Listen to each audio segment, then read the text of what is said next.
नमस्कार विद्यार्थी मित्रों, आज कक्षा 9 में 8वीं इकाई जिसका नाम है गुलमर्ग की खिड़की से एक रात पढ़ेंगे। इसके लेखक हैं मोहन राकेश। जन्म सन 1925 ईस्वी सन और निधन सन 1972 ईस्वी सन। मोहन राकेश का जन्म जालंधर पंजाब में हुआ था। इनके पिता व्यवसाय से वकील थे, परंतु उनकी साहित्य में बहुत रुचि थी। अतः राकेश को बचपन से ही घर में पर्याप्त साहित्यिक वातावरण प्राप्त हुआ। इन्होंने हिंदी तथा संस्कृत में एमए तक की शिक्षा प्राप्त की और तत्पश्चात डीएवी कॉलेज जालंधर में हिंदी विभाग के अध्यक्ष के रूप में अध्यापन कार्य किया। कुछ समय तक इन्होंने सारिका कहानी पत्रिका का सफल संपादन किया और बाद में स्वतंत्र लेखन करते रहे। कहानी लेखन के साथ साथ इन्होंने उपन्यास और नाटक भी लिखे थे। इनकी प्रमुख रचनाओं में इंसान के खंडहर, नए बादल, एक और आदमी आदि कहानी संग्रह तथा अंधेरे बंद कमरे, न आने वाला कल प्रसिद्ध उपन्यास हैं। आषाढ़ का एक दिन, आधे अधूरे तथा लहरों के राजहंस इनके प्रसिद्ध नाटक हैं। मोहन राकेश मूलतः एक सफल कहानीकार तथा नाटककार है। गुलमर्ग की खिड़की से एक रात परिवेश से लिया गया है।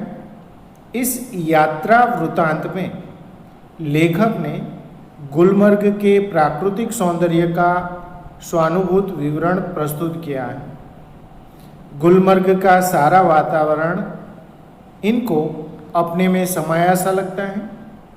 गुलमर्ग की एक रात का अकल्पनीय सौंदर्य इनसे भुलाया ही नहीं। तो देखा दोस्तों, लेखक जिस गुलमर्ग की बात करते हैं वो गुलमर्ग अगर एक बार हम देख लेंगे तो पूरी उम्र भर उसकी यादों में खोए रहेंगे।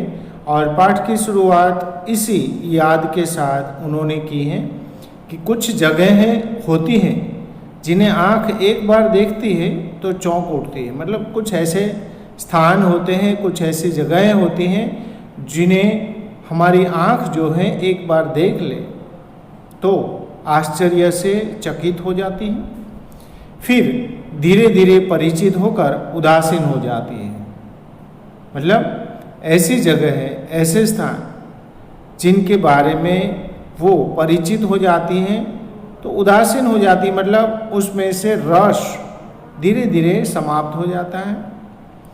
गुलमर्ग ऐसी जगह नहीं है। जिस जगह की लेखक बात करना चाहते हैं वो है गुलमर्ग, और ये गुलमर्ग जो है ऐसी जगह बिल्कुल नहीं है।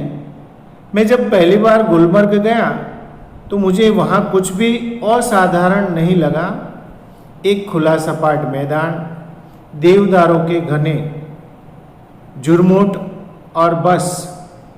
तब मैं घंटे भर में सारा गुलमर्ग देख आया था।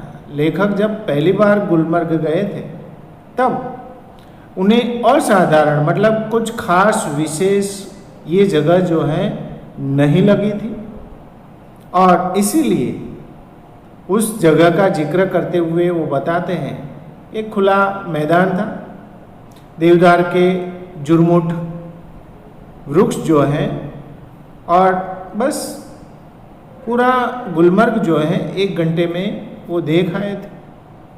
मगर बाद में महीनों वहाँ रहने पर एहसास हुआ कि पहली बार तो क्या, बाद में भी कभी उस स्थान को पूरा नहीं देख पाया। उसे पूरा कभी देख ही नहीं जा सकता। मतलब दूसरी बार जब लेखक गुलमर्ग गए तो उन्हें इस बात का एहसास हुआ कि पहली बार तो क्या, बाद में भी कभी उस स्थान को पूरा देख नहीं सकेंगे। और शायद यही कारण है कि गुलमर्ग में रहकर वहाँ के साथ व्यक्ति की आत्मीयता धीरे धीरे इतनी गहरी हो जाती है कि वह अपने को भी उस सपाट मैदान के एक हिस्से के रूप में ही देखने लगता है। कांपती तितलियां, उठते बादलों और बर्फ से चमकती पहाड़ियों की तरह। लेखक बताते हैं कि ये जगह ऐसी है कि पूरा जीवन जो है उस जगह को देखने में भी लगाया जाए तो भी वो पूरा नहीं देख पाएंगे। वहाँ रहकर व्यक्ति उस स्थान से आत्मीयता जो है वो बना देता है और धीरे धीरे उसकी आत्मीयता इतनी गहरी हो जाती है कि वो व्यक्ति खुद को गुलमर्ग के सपाट मैदान के साथ उस मैदान का एक हिस्सा हो ऐसा महसूस करता है। वहाँ की जो कांपती तितलियां हैं, उठते बादल और बर्फ से चमकती पहाड़ियों की तरह, मतलब जिस तरह से वहाँ पर पहाड़ियों का जो नज़ारा है, बादलों का जो नज़ारा है, जो उस स्थान के अलावा और कहीं सुंदर नहीं लग पाता, इसी तरह से लेखक जो है वहाँ की स्थान की आत्मीयता से जुड़ जाते हैं, उस जगह से जुड़ जाते हैं और उस जगह का ही एक हिस्सा जो है अपने आप को समझते हैं। दूसरी ओर वह पूरा विस्तार जिसमें वह स्वयं भी रहता है उसे अपने में समाया सा लगता है। लेखक बताते हैं कि दूसरी तरफ वहाँ जो पूरा विस्तार है, जहाँ विस्तार में वो स्वयं रहता है, वो विस्तार अपने अंदर उसे समाया सा लगता है, मतलब उस विस्तार का ही एक भाग हो ऐसा वो प्रतीत करता है, उसे महसूस होता है। इसलिए लेखक बताते हैं कि सूर्योदय और सूर्यास्त दोनों संध्याएं, घना कोहरा, पीली धूप और सब कुछ, यहाँ का वातावरण ही ऐसा है कि सुबह और शाम की दोनों जो संध्याएं हैं, संध्या का अर्थ होता है मिलन, मतलब दिन का रात्रि के साथ और रात्रि का दिन के साथ जो मिलन होता है, उस मिलन के बीच की जो घड़ी होती है, बीच का जो समय होता है, उसे संध्या कहा जाता है। तो दोनों संध्याएं, घना कोहरा मतलब जो धुम्मस जैसा होता है, एकदम घना, पीली धूप, कोहरे से निकलती हुई पीली धूप, सब कुछ उसे अपने ही एक शरीर का भाग लगता है, हिस्सा लगता है। इसलिए जब व्यक्ति गुलमर्ग से चलता है तो एहसास होता है अपने से ही बिछड़ने का।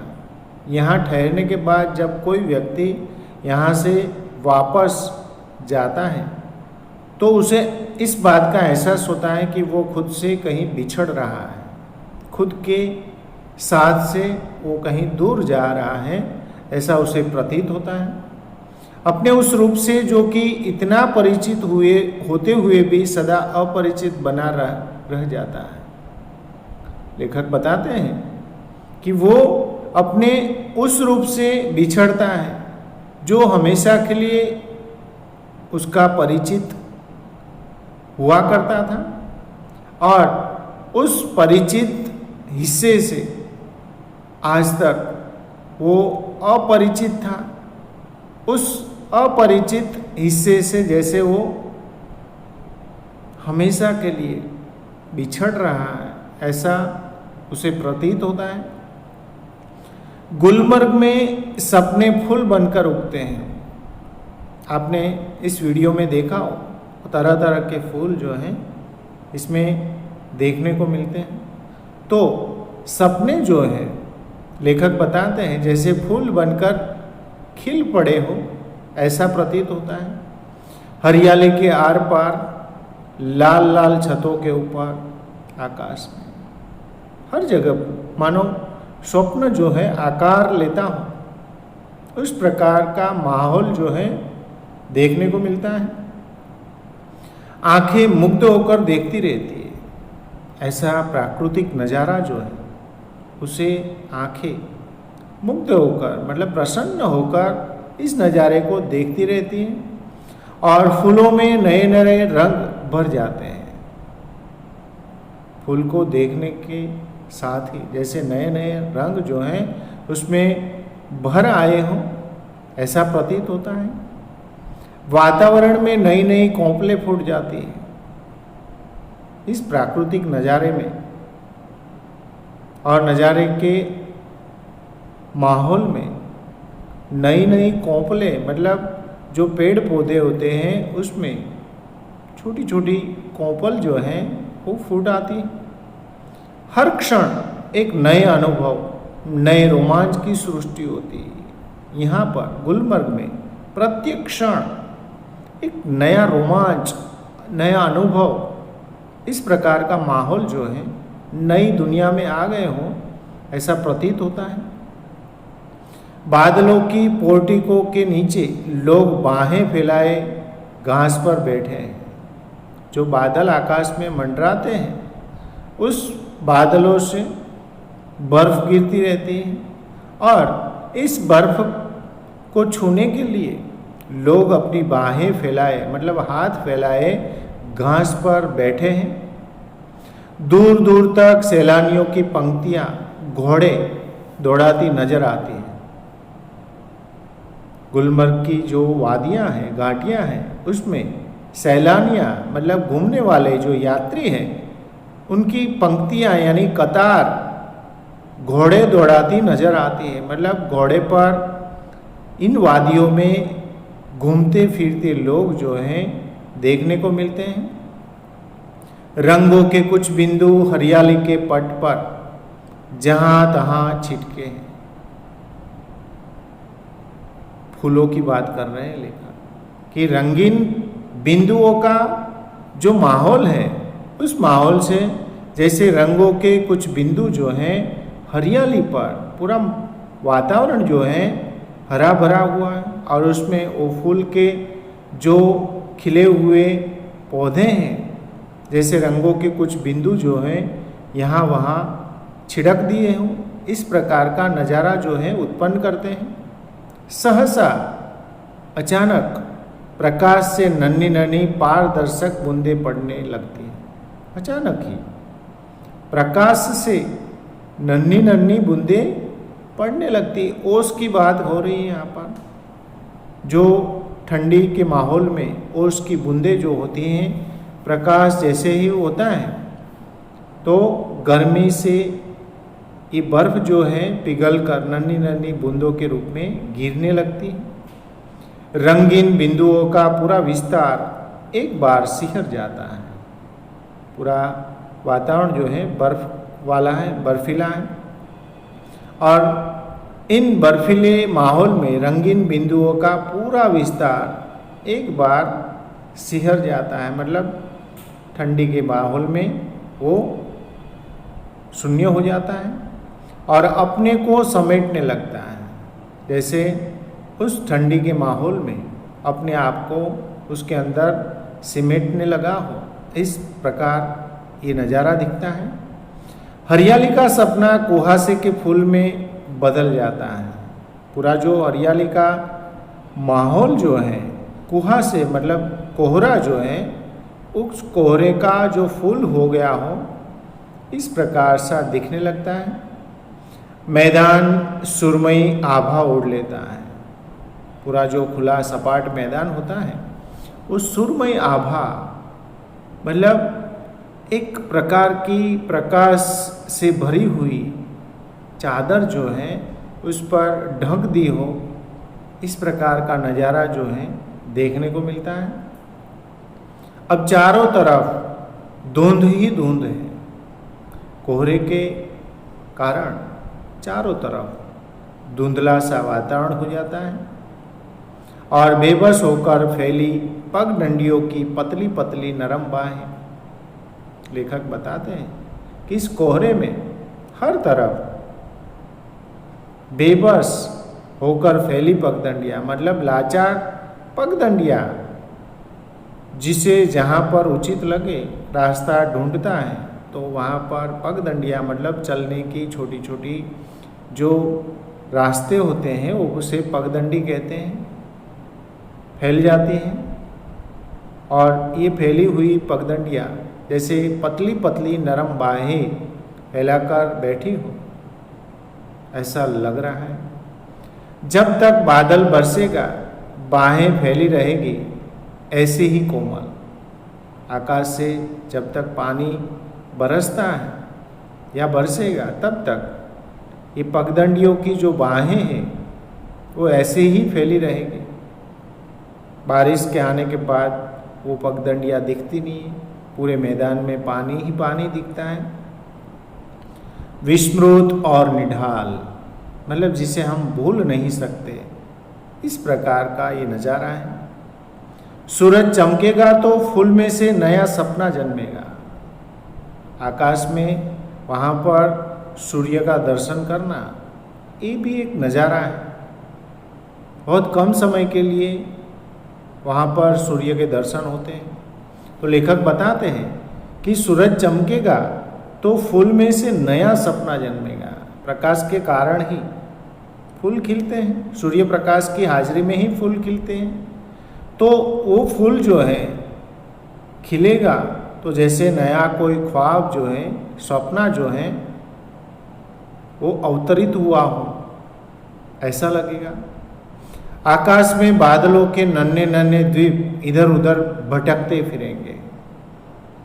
बर्फीला माहौल है, नीचे तो बर्फ ही बर्फ होती है, पर आकाश में भी नन्हे नन्हे द्वीप जैसे छोटे छोटे पहाड़ जो हैं इधर उधर फिरते हो, ऐसा लग रहा है।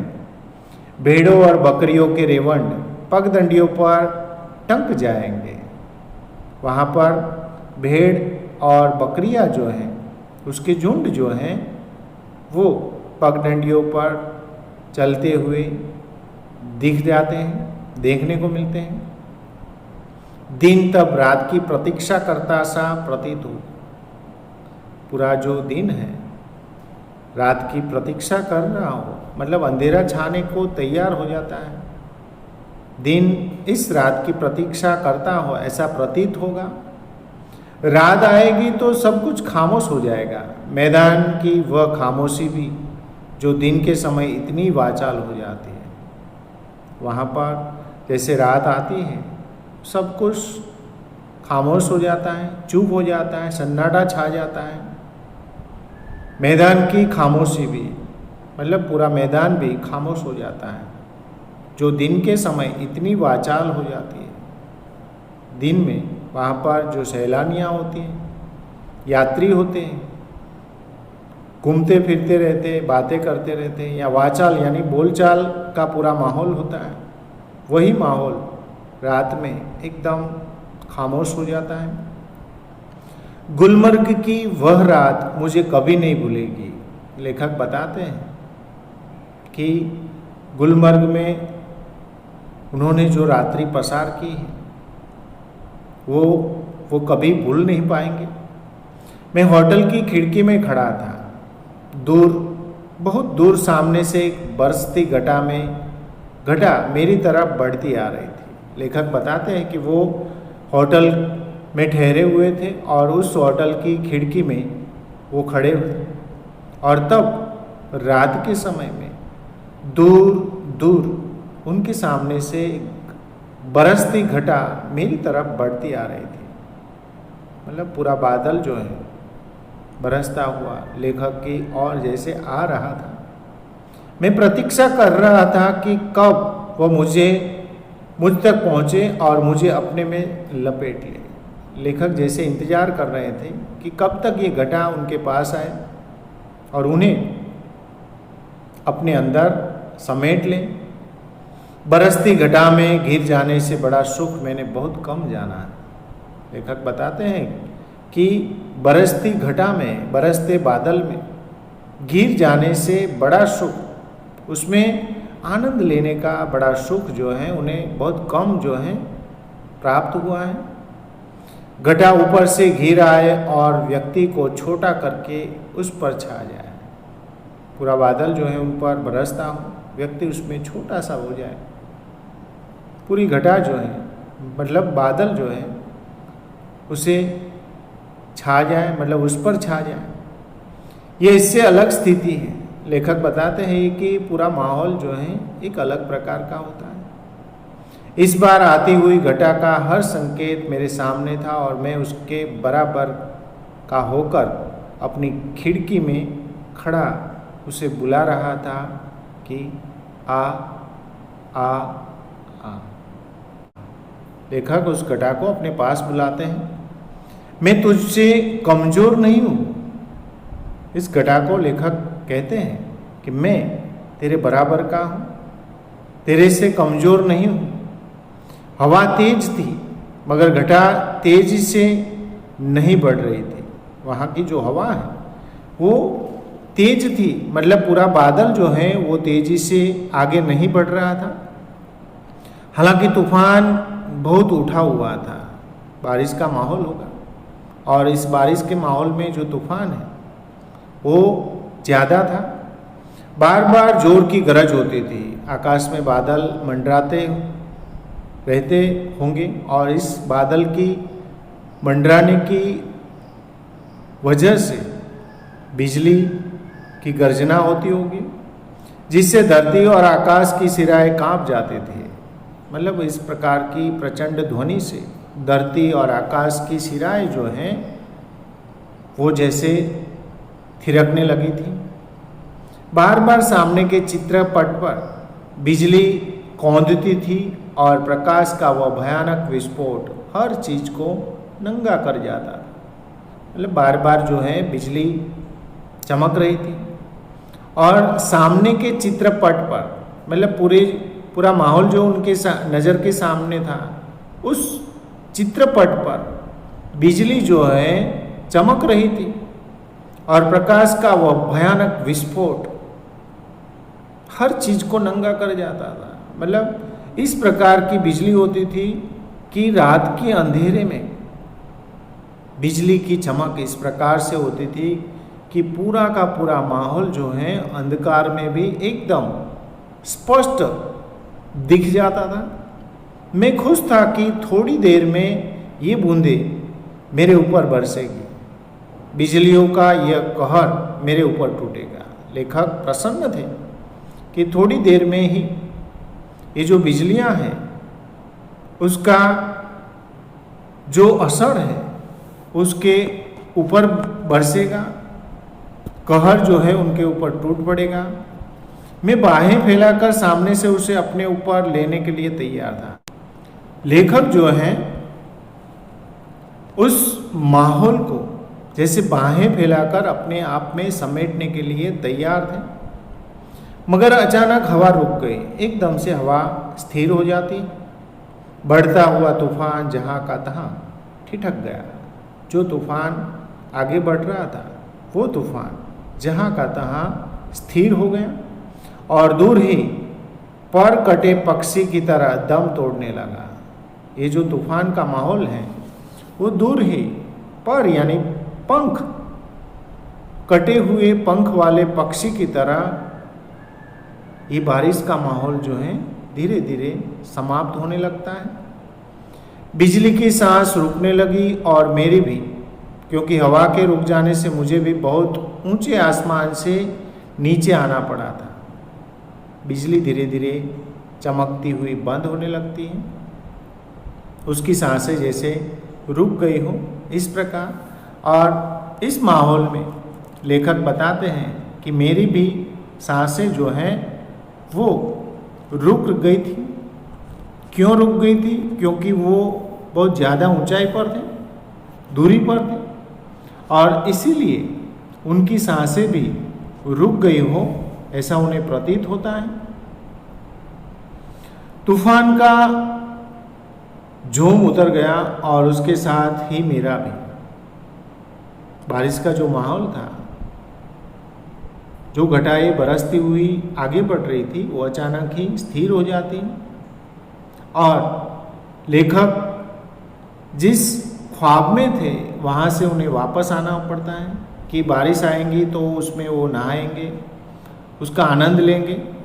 पर इस ख्वाब के आसमान से उन्हें नीचे आना पड़ता है। तूफान का जो जोम था, उसकी जो ताकत थी, शक्ति थी, वो समाप्त हो गई।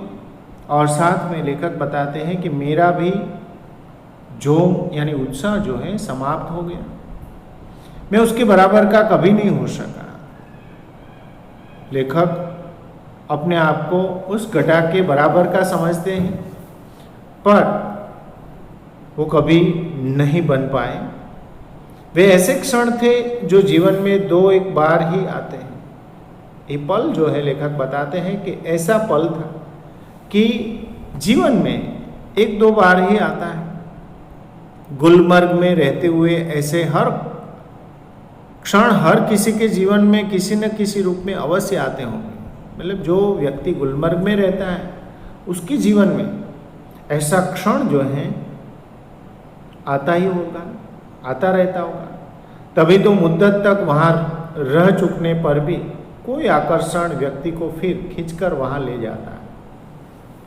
लेखक बताते हैं कि यही वजह है कि लोग गुलमर्ग में महीनों तक रहते हैं, फिर भी ऐसा कोई आकर्षण, ऐसी कोई याद उन्हें गुलमर्ग में वापस घूमने के लिए खींच कर ले आती है। वरना वहाँ है क्या? एक खुला सपाट मैदान जहाँ ज़्यादा गोल्फ खेली जा सकती है। व्यक्ति क्यों बार बार वहाँ जाना चाहता है? क्या गोल्फ खेलने के लिए? लेखक बताते हैं कि इस प्रकार का माहौल जो दूसरी जगह पर अनुभव नहीं हो सकता, अनुभव नहीं किया जा सकता, और इसी माहौल की वजह से ही लोग जो है यहाँ पर खींचे आते हैं। बाकी वहाँ कुछ है नहीं, सपाट मैदान है जहाँ पर ज़्यादा गोल्फ खेली जाती है। और व्यक्ति क्यों वहाँ बार बार जाना चाहता है? खाली गोल्फ खेलने के लिए नहीं जाते। प्रश्न में ही उत्तर है, वहाँ का प्राकृतिक माहौल कुछ ऐसा है जिसे अनुभव करने का भी एक मज़ा होता है। और इस मज़े के साथ हम इस पाठ को यहाँ पर पूरा करते हैं। धन्यवाद। जय गुरुदेव।